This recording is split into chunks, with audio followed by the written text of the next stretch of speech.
Hello, and welcome to 934 Gallery. My name is Johnny Riddle. I'm the executive director here, and thank you so much for joining us for the virtual opening of Cosmology with Nicholas Warndorf. Tonight, Nicholas is going to give us a tour of his exhibition, a little bit of insight into the pieces, a little bit about him and his background, and so much more. So thank you so much for tuning in. If you like what you see and want to experience it in person, there's still time to book your time slot for tonight from 7 to 10 p.m. or book an appointment for any of our Saturday open hours every Saturday from 12 to 3 p.m. So now I'd like to introduce Nicholas Warndorf.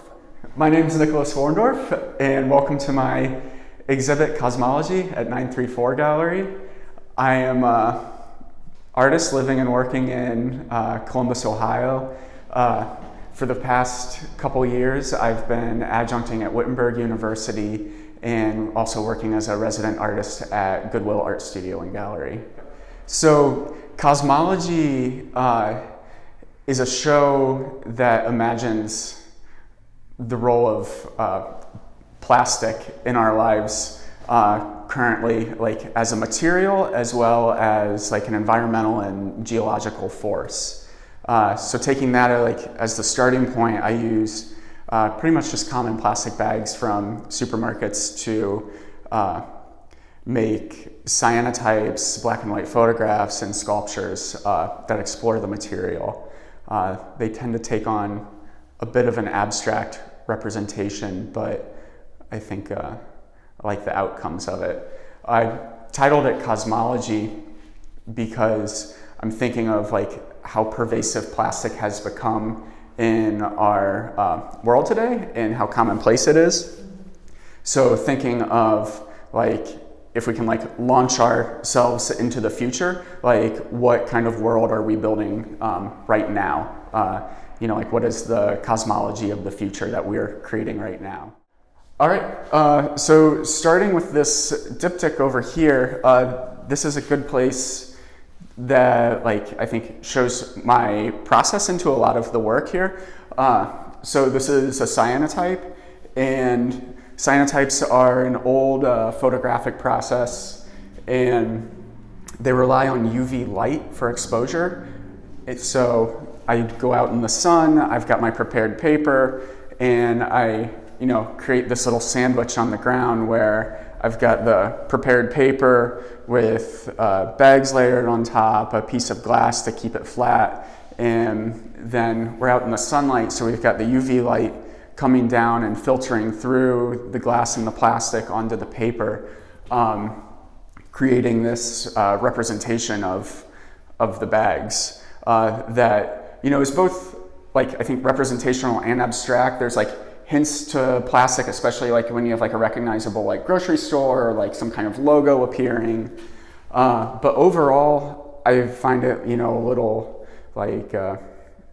it's kind of ghostly in a way, or kind of like a liquid or smoke or vapor of some kind. So I also I like to think about these cyanotypes of the plastic bags as fossils of sorts, and I think because I really like the play of the materials I'm using as well as the natural elements involved, so the UV light, and then cyanotypes are also to complete the image you just rinse it under water for a while and wash away the excess chemical, and then once it dries the image is set into the paper. But that play between the sun, the water, and the plastic, I imagine these as kind of contemporary fossils appearing right now of what the bags are leaving behind or embedding into. So I guess rather than being embedded through geological force, it's using light and paper. Moving along to another series of work. This is still photo-based. This is work that I produced in a darkroom, and it's related with plastic because it still is plastic. However, in these pieces, rather than creating contact prints of plastic as I did in the cyanotypes, these are done by actually putting plastic bags into the enlarger in a darkroom. So rather than putting like a negative in the negative tray and putting swatches of plastic bags or sometimes the whole plastic bag in there, and then letting the light come down through that onto the easel exposing the paper.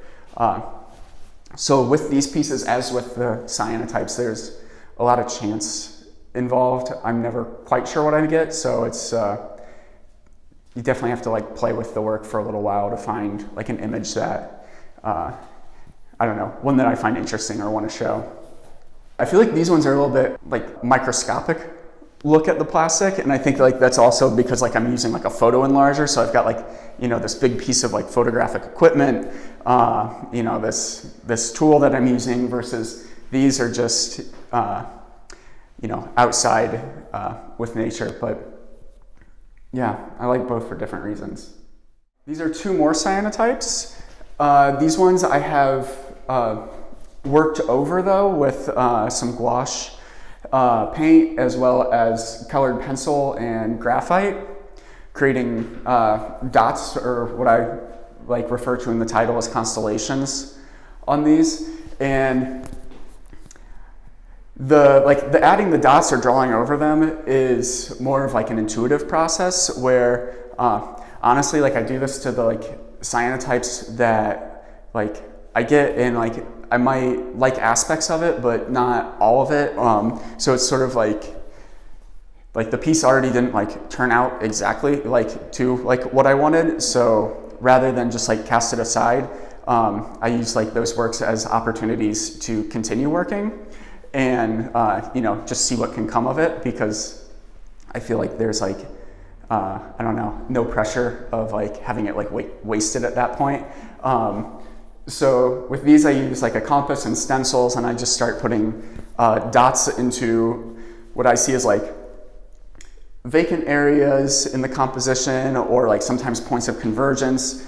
It usually begins by like drawing like a large dot in like a vacant area, and then it kind of becomes like the composition's like a game or a puzzle to solve, where I just keep, you know, adding like one dot after another until I, you know, feel there's like a sense of completion or balance in it that I enjoy in the composition. All right, so the last and probably what I would consider the main focus of this exhibition would be this wall here. That's lined with, I think, 42 toned cyanotypes, kind of small scale ones. And those all hang above a shelf of some pretty recent small sculptures that I've made. So I mentioned that these are toned cyanotypes. What that means, or what separates it from the other ones, is that after these have gone through their initial development stage, I soak them in other liquids. So these were all done with coffee, green tea, black tea, and a mixture of soda ash and water. I guess those are the ingredients, but I would, you know, experimenting is a big part of my work, so I would at times like mix all that stuff together and just see what that soup does to a print. What is pretty exciting is that it takes a cyanotype out of its initial blue state into, you know, like more muted blues or darker ones, or like some of them become very earthy or like a little bit warmer with their temperature. I've been working with this series for a while and was beginning to feel like it has run its course, and I'm thinking maybe now it has, but I feel like, you know, working with the toned pieces and playing with those color and temperature shifts was like the final step. So I guess the last thing I haven't talked about yet are these little sculptures, and these are some of the most recent work along with the toned cyanotypes. But these are, again, like thinking about that role of plastic and the way it's like merging with, you know, natural environments as it becomes so pervasive. You know, we've got plastic in the ocean that everybody knows about. It's in landfills. It's filtering through food chains, through fish in the ocean.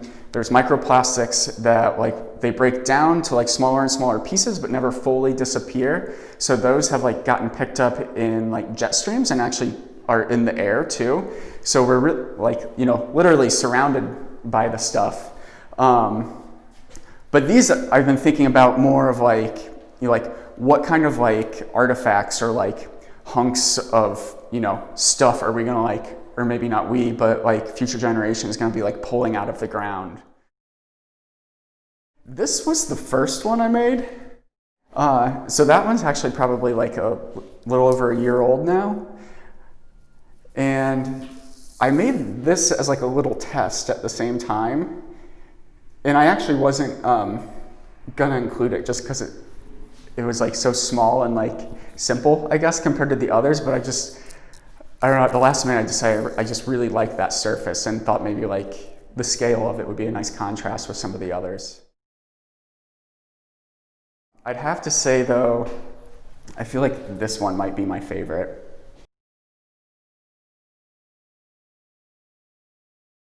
So I really like that one because it feels to me to be the most found.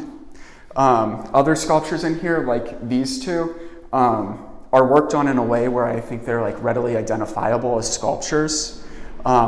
This stack's kind of like a cairn that would mark a trail out in the woods. This kind of has a radio appearance to me, but this one I feel really captures that that appearance of something that was found, something that it is the product of human creation because it uses plastic and it's that molding of it with natural materials, but it also it feels like it was more molded by the earth rather than me working in my studio creating that. So I think part of the show is getting people to become a little bit more aware or focus on not just their individual use, but collective use of plastic as a material. Yeah, just think a little bit about how materials like this, because plastic isn't the only one, it's the focus of the show, but the effect they're having on the natural environment. Thanks so much, Nicholas, and thank you for tuning in tonight. Again, if you want to experience any of this in person, make sure to go to 934gallery.org to book your time slot tonight from 7 to 10 p.m. or any of our open hours every Saturday from 12 to 3 p.m.